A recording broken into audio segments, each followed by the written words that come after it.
Good morning students. आशा करता हूँ तुम सब अपने अपने घरों पे स्वस्थ हो। इस लॉकडाउन के पीरियड में तुम लोग अच्छी तरह से प्रिपरेशन भी कर रहे हो और आज का क्लास करने के लिए एकदम तुम लोग पूरी तरह से तैयार भी हो। आज मैग्नेटिज्म जो हमने शुरू किया था, मूविंग चार्जेस एंड मैग्नेटिज्म, जिसका हमने मैग्नेटिक इफेक्ट्स ऑफ करंट हमने शुरू किया था, इसका लास्ट टॉपिक हमने लगभग हर एक टॉपिक हमने टच कर लिया है। उसका एक लास्ट टॉपिक रह गया है जिसका नाम है मूविंग कॉइल गैल्वेनोमीटर। ठीक है, मैंने जब करंट इलेक्ट्रिसिटी का हाथ कराया था तब मीटर बीच पे हमने गैल्वेनोमीटर इंस्ट्रूमेंट यूज किया था। तब मैंने कहा था जब तुम मैग्नेटिज्म करोगे तब जाके तुमको गैल्वेनोमीटर इंस्ट्रूमेंट के बारे में डिटेल्स में तुम लोगों को पता चलेगा। आज इसी टॉपिक का हम डिटेल से आलोचना करेंगे और यही टॉपिक हमारा जो इलेक्ट्रोमैग्नेटिज्म का जो फर्स्ट चैप्टर है यानी मूविंग चार्जेस एंड मैग्नेटिज्म, इसका खत्म भी हो जाएगा। चलो शुरू करते हैं। तो हमारा आज का टॉपिक है मूविंग कॉइल गैल्वेनोमीटर। ठीक है, गैल्वेनोमीटर एक ऐसा इंस्ट्रूमेंट है, गैल्वेनोमीटर एक ऐसा इंस्ट्रूमेंट है जिसके मदद से हम करंट एंड वोल्टेज दोनों ही निकाल सकते हैं। ठीक है, करंट भी निकाल सकते हैं और वोल्टेज भी निकाल सकते हैं। ठीक है, अभी यहाँ पर जो हम जो इंस्ट्रूमेंट यूज करेंगे, अब यहाँ पर जो हम जो गैल्वेनोमीटर के बारे में चर्चा करेंगे, यहाँ पर जो हम जो गैल्वेनोमीटर के बारे में डिस्कशन करेंगे, ये गैल्वेनोमीटर डी आर्सेनोविल गैल्वेनोमीटर है। यानी इसमें एक ये पुराना वाला गैल्वेनोमीटर है, नया वाला गैल्वेनोमीटर नहीं है। इसमें लैंप एंड स्केल अरेंजमेंट रहता है, ठीक है, और मिरर भी रहता है। तो चलो इसका पहले एक सिंपल सा हम डायग्राम ड्रॉ करते हैं। पहले तो ऐसा एक बेस रहेगा, ठीक है,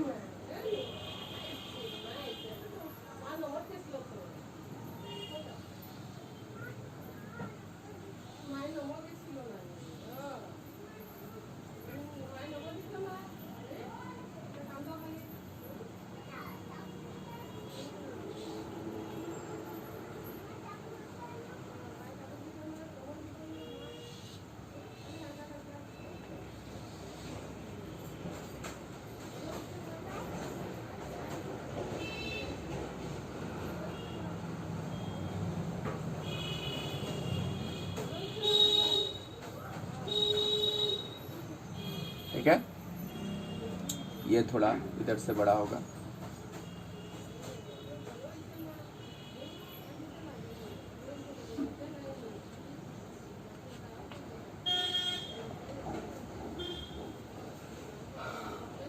अभी यहाँ पे एक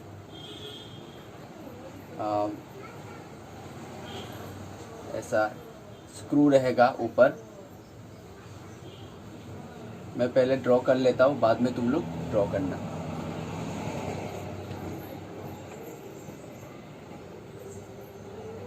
इससे एक मिरर अटैचमेंट रहता है, मिरर से अटैचमेंट रहता है रेक्टेंगुलर करंट कैरिंग कॉइल। ये हो गया हमारा मिरर। ये मिरर से अटैच रहेगा rectangular current carrying loop. Principle वही है, torque produces on rectangular current carrying. और ये रेक्टेंगुलर करंट कैरिंग कॉइल एक स्प्रिंग से अटैच रहेगा बेस के ऊपर। ये हमारा बेस है, बेस के साथ अटैचमेंट रहेगा।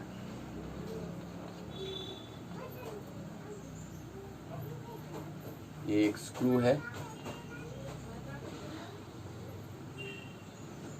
ये दोनों, ये रेक्टेंगुलर करंट कैरिंग कॉइल दोनों दो मैग्नेटिक फील्ड के बीच में रहेगा, दो मैग्नेटिक फील्ड के बीच में रहेगा। North pole south pole, magnetic field इस तरफ से इस तरफ रहेगा।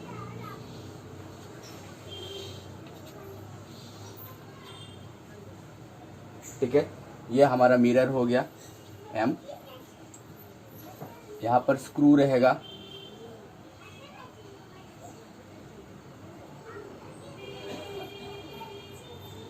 यहाँ पर ऐसे स्क्रू रहेगा,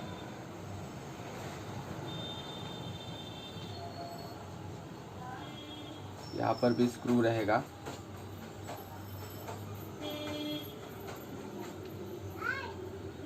यहाँ पर भी हमारा स्क्रू रहेगा।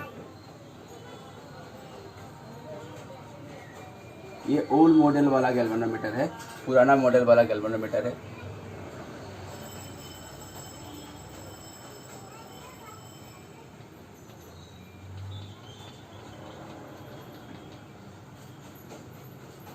ठीक है,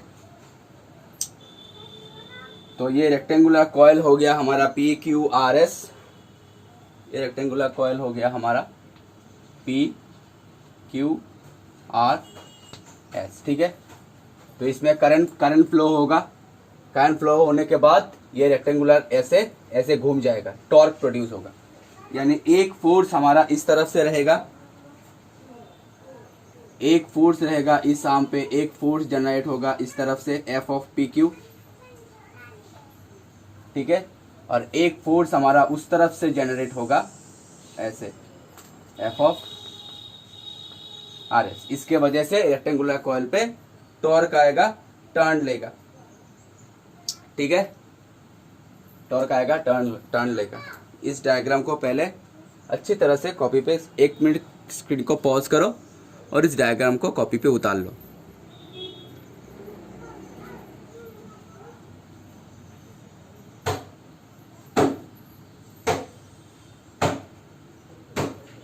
ठीक है, जब भी ये घूमेगा तो इसके साथ साथ मिरर भी घूमेगा, और मिरर के ऊपर यहाँ पर एक लैंप रहता है। ठीक है, और इसके साथ एक स्केल अटैचमेंट रहता है।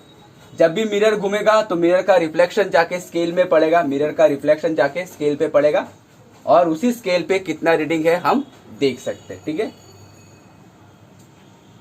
इसको बोलते हैं लैंप एंड स्केल अरेंजमेंट। जब भी ऐसे स्प्रिंग तो है, यहाँ पे जब घूमेगा ऐसे, ये तो है हमारा कॉइल, ऐसे टर्न लेगा, तो ऐसे टर्न लेने के साथ साथ मिरर भी ऐसे टर्न होगा। ये तो कॉइल हमारा ऐसे घूमेगा, घूमने के साथ साथ मिरर भी ऐसे घूमेगा, और यहाँ पे एक लैंप रहता है। ठीक है, तो मिरर ऐसे घूमने से लैंप का तो रिफ्लेक्शन गिरेगा, लैंप का रिफ्लेक्शन जाके स्केल में पड़ेगा, तो उसके बाद स्केल में कितना रीडिंग है हम देख सकते हैं। इसको बोलते हैं लैंप एंड स्केल अरेंजमेंट। तो अभी देखो, हमने पढ़ा था कि torque experience on an rectangular coil कितना आता है हमारा, NIAB। मैक्सिमम टॉर्क हमारा कितना आता है, NIAB। ठीक है, ये तो हम जानते हैं, इक्वेशन नंबर 1। अभी देखो, इस स्प्रिंग में जब ये जनरेट होगा, मान के चलो कि ये हमारा कॉइल है, ये हमारा PQRS कॉइल है। ठीक है, अब ये तो स्प्रिंग के साथ अटैचमेंट है। जब ये घूमेगा तो स्प्रिंग का टेंडेंसी क्या है, फिर से अपने जगह पे आने के लिए, क्योंकि स्प्रिंग तो इलास्टिक मटेरियल है। ठीक है, और स्प्रिंग का टेंडेंसी रहेगा कि ऐसे अगर घूमता है तो फिर से ऐसे ऐसे घूम जाने के लिए, स्टेडी पोजीशन में आने के लिए। तो ये जो टॉर्क है, ये तो हो गया टॉर्क। ये जो टॉर्क है घूम के वापस अपने स्टेडी पोजीशन में, इसको बोलते हैं रेस्टोरिंग कपल। ठीक है, इसको बोलते हैं रेस्टोरिंग टॉर्क और रेस्टोरिंग कपल। अगर रेस्टोरिंग कपल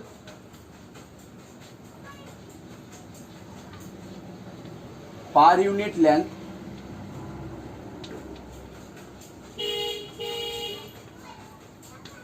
रेस्टोरिंग कपल पर यूनिट लेंथ, इसको हम अगर C से डिनोट करें, and if theta is equals to angular twist, theta is equals to angular twist, अगर थीटा हमारा एंगुलर ट्विस्ट है तो रेस्टोरिंग टॉर्क क्या होगा, ये तो हो गया रेस्टोरिंग कपल पर यूनिट लेंथ, और थीटा अगर एंगुलर ट्विस्ट हो तो restoring torque.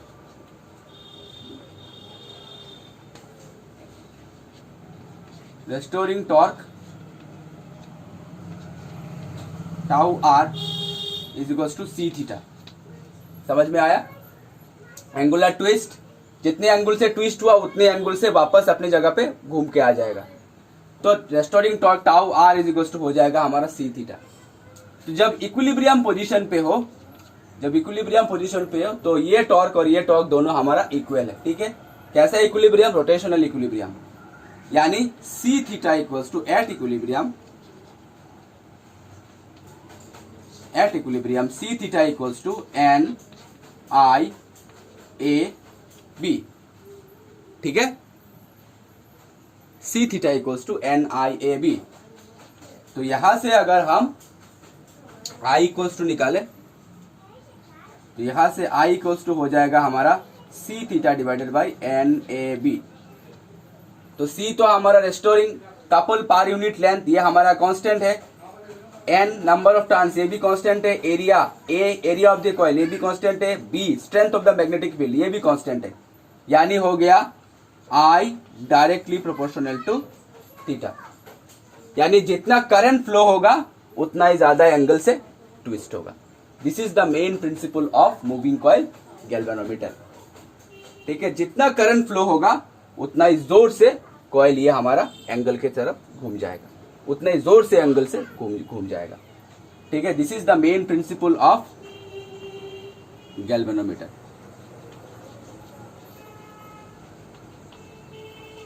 This is the main principle of galvanometer. ठीक है, हम तो जानते ही है torque equals to maximum torque कब आता है, जब NIAB होता है। ठीक है, अगर स्प्रिंग का तो टेंडेंसी रहेगा, अगर स्प्रिंग ऐसे घूम गया, अगर ऐसे घूम गया तो स्प्रिंग का तो टेंडेंसी रहेगा फिर से स्टेडी पोजीशन में आने के लिए, क्योंकि स्प्रिंग हमारा इलास्टिक मटेरियल है और इलास्टिसिटी का प्रॉपर्टी यही है कि फिर से जब ये छोड़ दिया जाए, जब करंट विड्रॉ कर दिया जाए, तब फिर से अपने स्टेडी पोजीशन में आ जाने के लिए ये अपना टेंडेंसी रहता है। ठीक है, तो अगर रेस्टोरिंग कपल, इसको तो कपल बोलते हैं, तो रेस्टोरिंग कपल अगर C है और थीटा अगर एंगुलर ट्विस्ट है, यानी इतने एंगल से हमको रोटेट हुआ तो इतने एंगल से वापस भी घूम के आ जाएगा। ठीक है, अगर रेस्टोरिंग टॉर्क है, थीटा अगर एंगुलर ट्विस्ट है, तो रेस्टोरिंग टॉर्क क्या होगा, रेस्टोरिंग टॉर्क इक्वल्स टू हो जाएगा हमारा C इंटू थीटा। तो इन दोनों को हमने इक्विलिब्रियम पे हम इक्वेट करते हैं, तो इक्विलिब्रियम को इक्वेट करने के बाद C इक्वल्स टू आ जाता है c theta divided by NAB। हो यार, C हमारा रेस्टोरिंग कपल, ये हमारा कांस्टेंट है। N नंबर ऑफ टर्न्स, ये हमारा कांस्टेंट है। A एरिया, ये हमारा कांस्टेंट है। और B मैग्नेटिक फील्ड, ये भी हमारा कांस्टेंट है। तो अल्टीमेटली हमारा रह गया, अगर ये पार्ट पूरा कांस्टेंट हो गया तो I डायरेक्टली प्रोपोर्शनल थीटा, यानी जितना स्ट्रांगली करंट फ्लो होगा उतना ही जोर से ये कॉइल हमारा घूमेगा। ठीक है, this is the main principle of moving coil galvanometer. 1 minute screen को पॉज करो और ये सारे तामझाम उतार लो अपने कॉपी पे।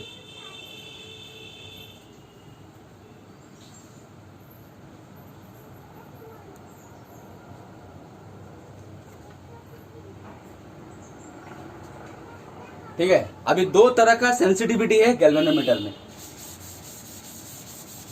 गैल्वेनोमीटर में 2 तरह के सेंसिटिविटी होता है। अभी सेंसिटिविटी क्या है, सेंसिटिविटी ये है, 2 तरह का सेंसिटिविटी मतलब कुछ भी जो टीवी पे जो एडवर्टाइज दिखाता है सेंसिटिविटी का मतलब क्या है, अगर एक हल्का सा स्टिमुली ज्यादा इफेक्ट करता है। ठीक है, एक हल्का सा स्टिमुली ज्यादा इफेक्ट करता है, इसको बोलते हैं सेंसिटिविटी, इसको बोलते हैं सेंसिटिव। तो गैल्वेनोमीटर में 2 तरह की सेंसिटिविटी है। एक होता है हमारा करंट सेंसिटिविटी,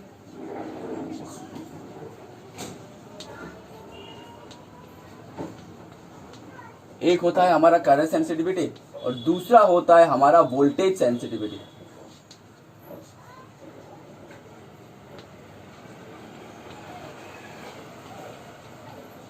दूसरा होता है हमारा वोल्टेज सेंसिटिविटी।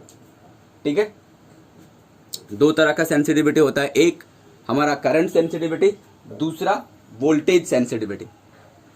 ठीक है, तो करंट सेंसिटिविटी क्या है, वही जो मैंने बोला सेंसिटिविटी। करंट सेंसिटिविटी, अगर थोड़ा सा करंट अगर हमने पास कर दिया, थोड़ा सा करंट अगर हमने पास दिया तो ज्यादा डिफ्लेक्शन होता है। ठीक है, इसको बोलते हैं करंट सेंसिटिविटी, यानी हल्का सा current 0.00001 ampere amount of current अगर फ्लो किया तो डिफ्लेक्शन बड़ा हो जाता है, इसको बोलते हैं करंट सेंसिटिविटी ऑफ गैल्वेनोमीटर। ठीक है, अल्टीमेटली करंट सेंसिटिविटी अगर देखें तो हमने एक्सप्रेशन निकाला था I is to C into theta divided by NAB। ठीक है, तो अगर हम थीटा बाई आई अगर निकाले, थीटा बाई आई अगर निकाले तो थीटा बाई आई क्या होता है, देखो थीटा बाई आई होता है NAB by C, NAB divided by C। ठीक है, इसको बोलते हैं current sensitivity, theta by I इसको बोलते हैं करंट सेंसिटिविटी, यानी थोड़ा सा करंट अगर पास करे तो ज्यादा डिफ्लेक्शन होता है, इसको बोलते हैं करंट सेंसिटिविटी। ठीक है, और वोल्टेज सेंसिटिविटी वही है, अगर थोड़ा सा वोल्टेज अगर पास करे तो ज्यादा डिफ्लेक्शन होता है, इसको बोलते हैं वोल्टेज सेंसिटिविटी। तो यानी I is equals to C into theta divided by NAB। ठीक है, अभी V is equals to formula I into R. तो अगर इसके साथ गैल्वेनोमीटर रेजिस्टेंस G अगर मल्टीप्लाई कर दे, गैल्वेनोमीटर का रेजिस्टेंस अगर G मल्टीप्लाई कर दे तो हो जाएगा C theta into G divided by NAB। तो I इंटू जी हो गया हमारा वोल्टेज, तो C theta into G divided by NAB। अभी अगर थीटा बाई बी अगर निकाले तो थीटा बाई बी हो गया NAB डिवाइडेड बाई CG। ठीक है, ये जो है इसको बोलते हैं हमारा वोल्टेज सेंसिटिविटी।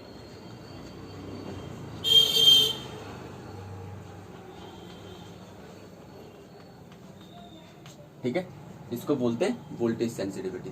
करंट सेंसिटिविटी का मतलब वही है, थोड़ा सा स्टिमुली ज्यादा इफेक्ट। ठीक है, तो दो तरह का सेंसिटिविटी होता है हमारे गैल्वेनोमीटर पे, एक होता है हमारा करंट सेंसिटिविटी, दूसरा होता है हमारा वोल्टेज सेंसिटिविटी। तो करंट सेंसिटिविटी क्या है, अगर थोड़ा सा करंट पास करे तो ज्यादा डिफ्लेक्शन देता है। वोल्टेज सेंसिटिविटी क्या है, अगर थोड़ा सा वोल्टेज दे तो ज्यादा डिफ्लेक्शन होता है।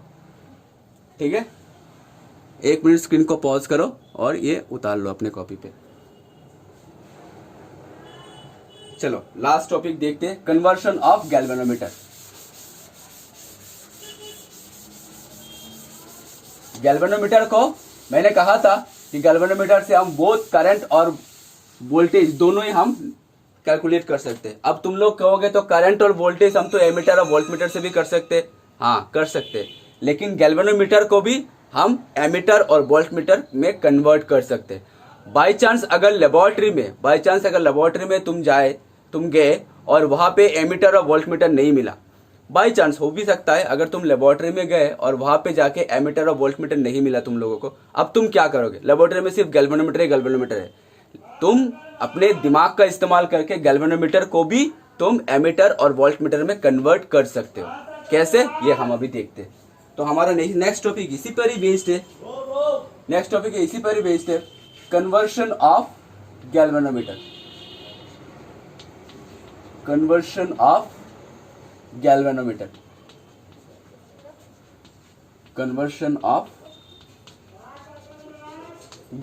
ठीक है, गैल्वेनोमीटर को हम कन्वर्ट कर सकते हैं, एमीटर पे कन्वर्ट कर सकते हैं, वोल्टमीटर पे भी बना सकते हैं, एमीटर बना सकते हैं, वोल्टमीटर बना सकते हैं। कैसे, first one galvanometer into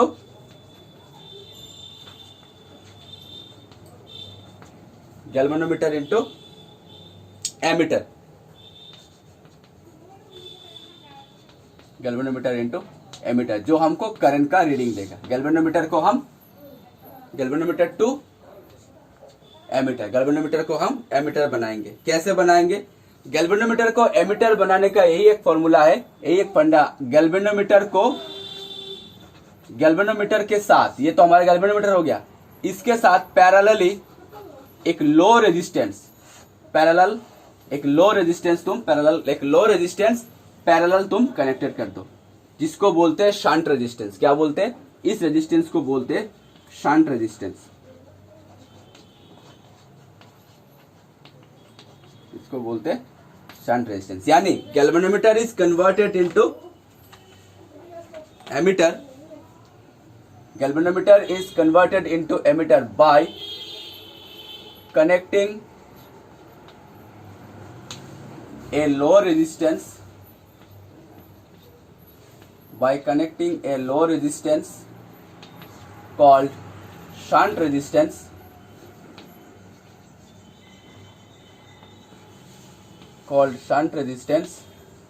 parallel to the galvanometer,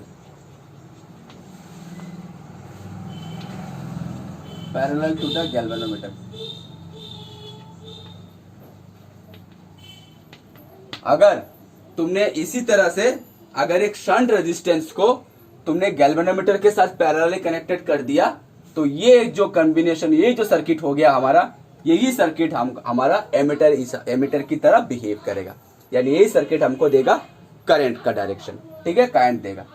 इस तरफ से अगर आई आया तो मान के चलो इस तरफ से हमारा आई जी करंट चला गया और इस तरफ से हमारा आई माइनस आई जी चला गया। ठीक है, तो अगर हम वोल्टेज रूल अगर अप्लाई करें, केवीएल अगर अप्लाई करें, तो केवीएल के हिसाब से I G into G, I G into G incoming currents, incoming current positive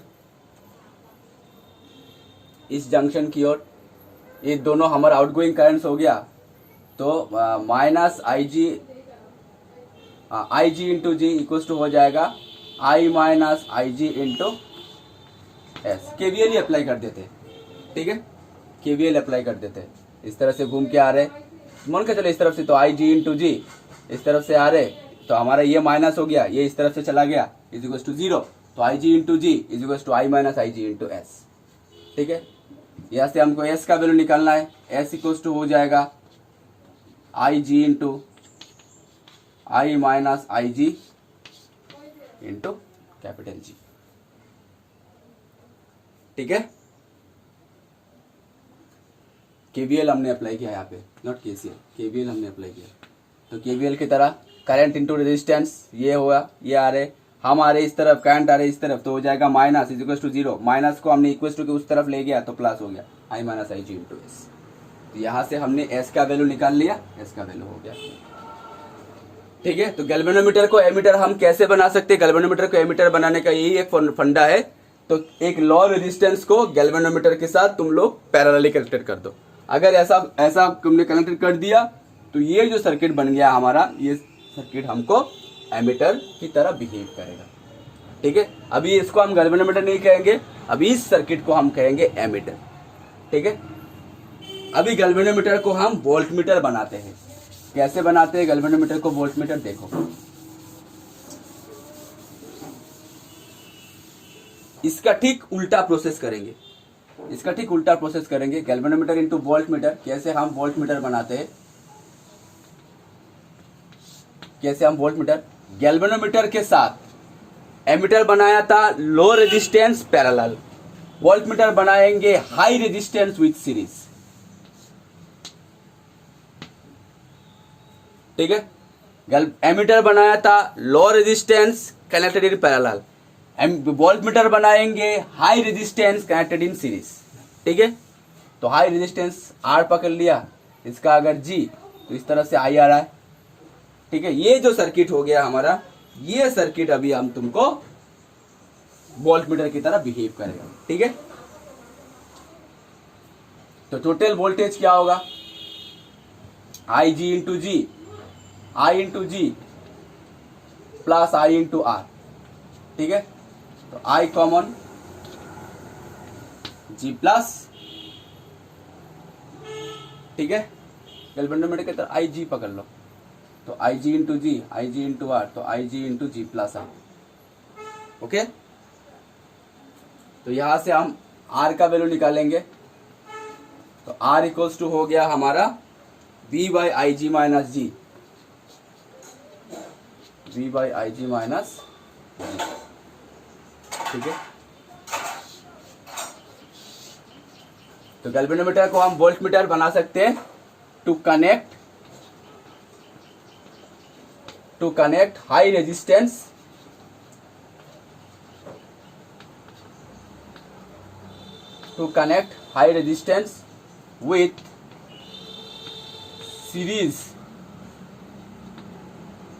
with series of galvanometer. अगर ये प्रोसेस फॉलो किया तो ये जो सर्किट है, ये सर्किट अभी तुमको वोल्टेज देगा, करंट नहीं देगा। ठीक है, एमीटर कैसे बना सकते हैं? शंट रेजिस्टेंस यानी लो रेजिस्टेंस पैरेलल कनेक्टेड करके। वोल्टमीटर कैसे बना सकते हैं? हाई रेजिस्टेंस गैल्वेनोमीटर के साथ सीरीज में कनेक्शन करके। ये हमेशा याद रखना। ठीक है,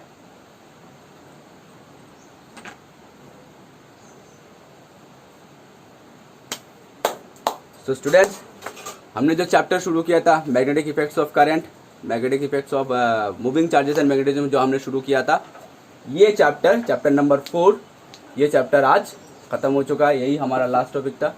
ये चैप्टर आज एकदम पूरा खत्म हो चुका है। नेक्स्ट हम मैग्नेटिज्म और मेटर शुरू करेंगे। ठीक है, आज के लिए बस इतना ही। अपना ध्यान रखना, पढ़ाई करते रहना और सैनिटाइजर का यूज़ करते रहना। Thank you so much. Stay safe, stay at home. Thank you.